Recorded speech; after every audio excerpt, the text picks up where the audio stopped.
బయటికి నెట్టారు కదా, అది కూడా చెప్పాలి కదా. ఇటువంటి అంశాలు మీరు ఒకటి మాట్లాడితే మేము అంతా మాట్లాడతాం. కాబట్టి రాజకీయాల్లో ఉండేటప్పుడు ఒక పరిణితి చెందినటువంటి విధానంతో మాట్లాడుతూ ముందుకెళ్ళాలండి. సమస్యలు ఏదైనా వచ్చినప్పుడు ఆ సమస్యని పరిష్కరించే విధంగా చేయాలి. ఇప్పుడు ఇందాక తాటి నారాయణ ఉన్నాడండి, నేను జరిగింది నారాయణరావు ఒక అమ్మాయిని తీసుకెళ్లి అటెంప్ట్ చేసి ఇష్యూ చేశాడు.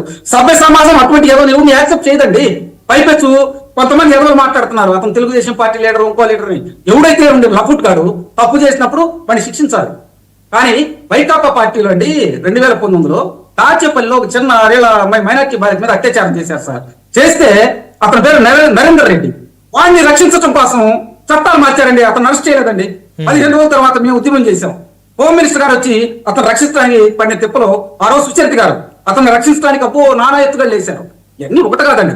తర్వాత మీకు ఇక్కడ నర్సాపేటలో అండి ఒక అమ్మాయిని వైకాపా పార్టీ నేత కొడుకు హత్య చేస్తే బహిరంగంగా వాడి మీద కేసు పెట్టాల. ఇటువంటి అంశాలు. దాంతో పాటు మీకు త్రిపురాంతం అండి, ఒక వికలాంగురాలు బీసీ అమ్మాయి మంచంలో ఉంటే అక్కడ ఒక రెడ్డి వర్గం కుర్రాడు కరుణాకర్ రెడ్డి ఆమె మీద అత్యాచారం చేస్తే అక్కడ సీఐ చేత వాళ్ళ మీద తప్పుడు కేసులు పెట్టించారండి. ఇటువంటి వంట చెప్పగలను నేను.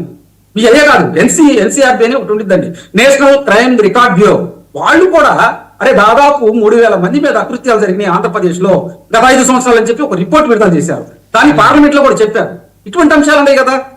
ఇప్పుడు కూటమి ప్రభుత్వం అధికారంలోకి వచ్చింది, ఏమైనా తప్పు జరిగింది అనుకోండి, వాడు తప్పు చేసినోడికి పార్టీ లేదండి. వాడు ఎదవా తప్పు చేసినోడు, వాడి మీద శిక్ష తీసుకోవాలి. అవసరమైతే చట్టాలను కూడా కొంచెం మార్చి వాడి మీద శిక్షలు అమలు చేయాలి. సరే, ఇప్పుడు ఇంకా మన ఈ ఎపిసోడ్కి వస్తే మీ ఎంపీ మీద మీ ఎమ్మెల్యే చేసిన ఆరోపణల గురించి అదే స్క్రీన్ షాట్లు కూడా పెట్టారు, ట్రాన్సాక్షన్స్, వాటి గురించి ఏం చెప్తారు మీరు? ఇక్కడ ప్రజాస్వామ్యంలో మనం ఉన్నప్పుడు ఒక ఎమ్మెల్యే కావచ్చు, ఒక ఎంపీ కావచ్చు, ఎవరైనా కానీ పార్టీలు కూడా ఏదైనా జరిగాయి ఓపెన్ గా డిస్కషన్ చేసుకోవాల్సింది. ఇప్పుడు మీరు స్క్రీన్ మీద చూపిస్తున్నారు, ఆ ట్రాన్సాక్షన్స్ ఎందుకు జరిగినాయి ఏంటి. ఇప్పుడు మీరు అన్నట్టు 5 కోట్లు 10 కోట్లు ఉన్నటువంటి దళితులు ఎవరైనా ఉన్నారండి పోటీ చేసిన? మీరు చెప్పండి. 10 కోట్లు ఉన్న దళితులు ఇప్పుడు ఆయన మా ఎమ్మెల్యే గారు ఉన్నారు, ఆయన ఆరోపణలు చేస్తున్నారు. ఎందుకు ఆరోపణలు చేస్తున్నారు? ఖచ్చితంగా వాళ్ళ మధ్య ఏదో ఇష్యూ జరిగి ఉండింది. ఆరోపణలు చేసి మేము నిరూపిస్తాం ఏంటంటే ఖచ్చితంగా దాని మీద సీరియస్ గా అధిష్టానం నిర్ణయం తీసుకునిద్దండి. ఇప్పుడు అక్కడ జరిగేటువంటి విధానం ఏంటంటే అది పార్టీ మీద ఆపాదించింది వ్యవహారం. నేను ఏమంటాను, తిరువురు ఎమ్మెల్యే గారు వచ్చిన దగ్గర నుంచి కూడా కొన్ని విషయాలు కాంట్రవర్సీ చేస్తూ ఉంటే క్రమశిక్షణ సంఘం వాళ్ళు పిలిచారు, చర్యలు తీసుకుంటానికి ఇవన్నీ ఇష్యూస్ చేశారు. దాంతో పాటు ఈ రోజు జరిగినటువంటి అంశం కూడా ఖచ్చితంగా పార్టీ అతను పిలిచి వివరాలు తీసుకుంటారు. అదేదో ఊరక మనం ఆ స్క్రీన్ మీద చూపించినటువంటి ఏదో ఆ బ్యాంక్ స్టేట్మెంట్ లో వాటి వల్ల మనం చెప్పలేము.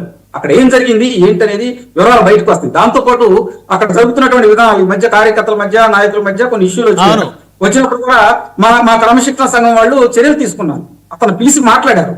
తర్వాత బయటకు వచ్చి నేనే తప్పు మాట్లాడాను అని చెప్పి వెళ్ళిపోయాడు. గుర్తుందా ప్రెస్ మీట్ మందులకు వచ్చి?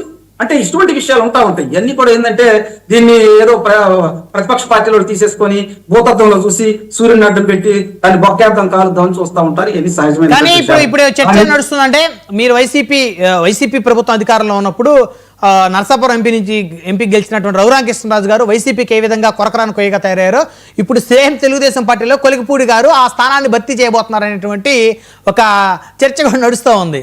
సో దానికి ఏం చెప్తారు? మీరు ఇక్కడ ఒకటి గమనించాలండి.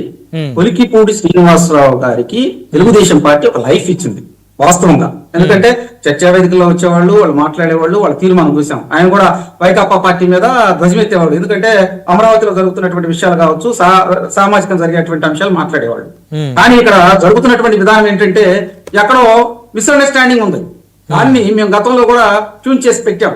ఏమంటే ఇది కాదు, ఇది ఉంటే అధిష్టానంతో మాట్లాడుకోవాలని. ఆయన బహిరంగంగా ఖచ్చితంగా మాట్లాడారంటే ఖచ్చితంగా చర్యలు తీసుకుంటారు.